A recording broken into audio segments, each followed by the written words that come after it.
I love working at Federal Grill. Beautiful culture. Love it there. Let's go, Liv. Do you want to see a backflip?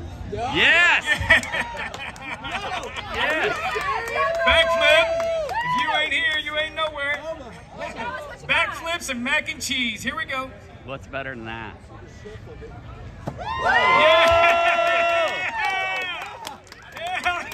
Awesome. Okay, so we got our pan nice and hot with Frank, our wind protector, up here. Now Olivia. Yeah, I used her full name. So first thing we're gonna do is make a roux, okay? When you're making mac and cheese, you have a little dairy, you have some cheese involved, that will tend to break. So you need some food glue. Flour is a great food glue. It's also good in frying because you gotta prime before you paint. Build a foundation. Flour is a foundation for a lot of dishes to get them started. So for our roux, take equal parts flour and butter. We have that one prepped out right here. Go ahead, take your spatula, put it in the pan.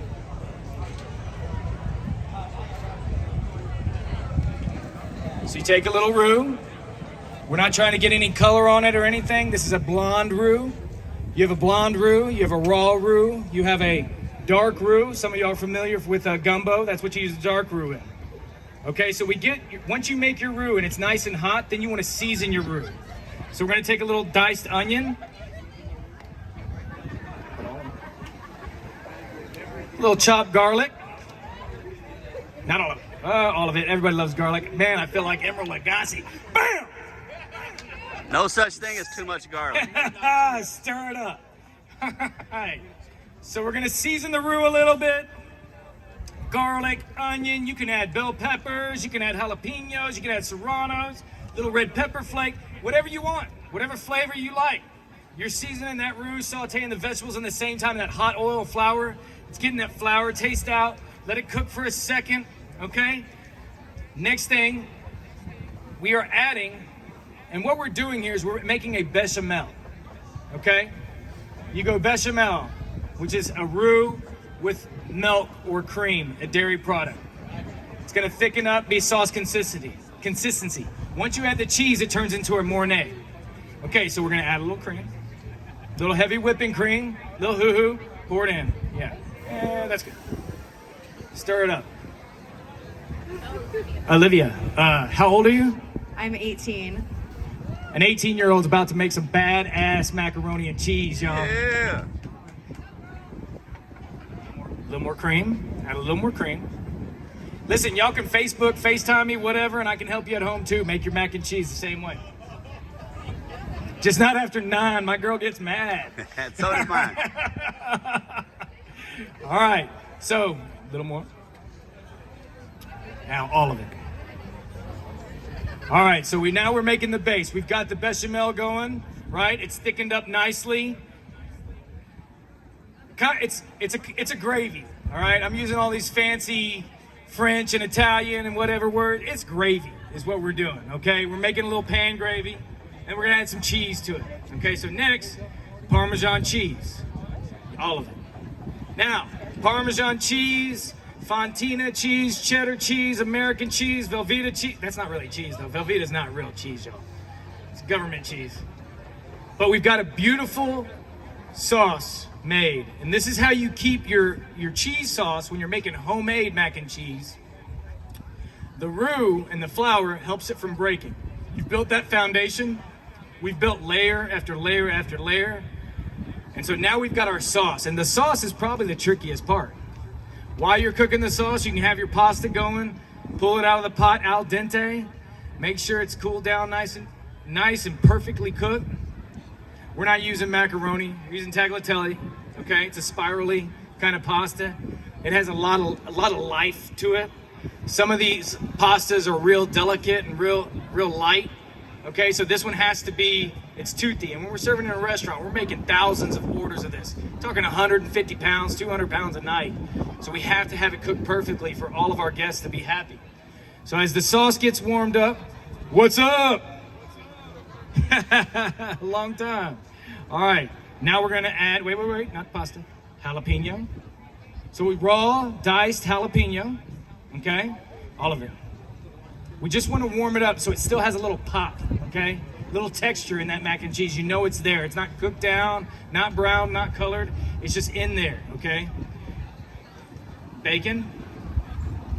Everybody loves bacon. Bacon, bacon, bacon, jalapenos. I mean, this is Texas all the way, right? Okay, get it warm. Bring that sauce back up to a little simmer. Start seeing some bubbles. Stir so it doesn't stick to the bottom. Making just this delicious, cheesy, gooey, I can call it Mornay, but let's get real, y'all. It's queso. All right.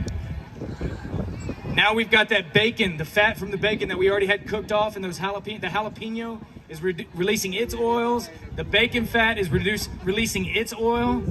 Once you start to see it shine just a little bit more from those natural flavors coming out of the vegetable and the meat, then you add your pasta. About 2 cups of pasta cooked, okay? Start stirring, let it cook together. Same thing, it was al dente, so it had a thin white line in the middle of that pasta when you cut it. And by the time it gets warm and finished, that line will disappear and it'll be perfect to the tooth. It'll be a perfectly cooked pasta. It won't be mushy, won't all disintegrate and break down. You can't get this stuff out of a box. Can't get it out of the box. Cheesy, gooey, ooey. All right, now we've got it to where it's all warm and hot, delicious. Then the next step we have, you can turn the heat off. There you go. Heat's off. Now we're gonna add breadcrumbs to the top. Uh-oh, that was $20. Breadcrumbs to the top. Good. You can't get enough crunch. Keep going. Keep going. There you go. Truffle oil. Thumb over it. Sprinkle. Truffle oil is a strong thing. You just need a little drizzle. It goes a long way. All right, y'all. How hard was that, Liv? Not very hard at all. You think anybody can make this? Yes. She says anybody could really make this if you have the right production. So once again, if any of y'all would like this recipe or instructions on how to get this done, please get Frank's card and you can message him, text him, call him, Facebook time, FaceTime, anytime you want to, Frank, anytime. 24 hours. 24/7. And he will get you the information. All right. I don't know if y'all know this about Federal, but we have a high quality brown liquor selection, second to none. If you've been by our little cooking booth today and seen the marketing material we have, we do all kind of parties. In your house, we'll come in and cook. We'll do big catering events. We'll even come to a water park and set up and cook. All right. Thank y'all for listening to us. Please come by and try to taste some of this beautiful mac and cheese that Liv just made. And we hope to see you soon at the Federal Grill. Katy, thank you. Thank y'all. Have a good one.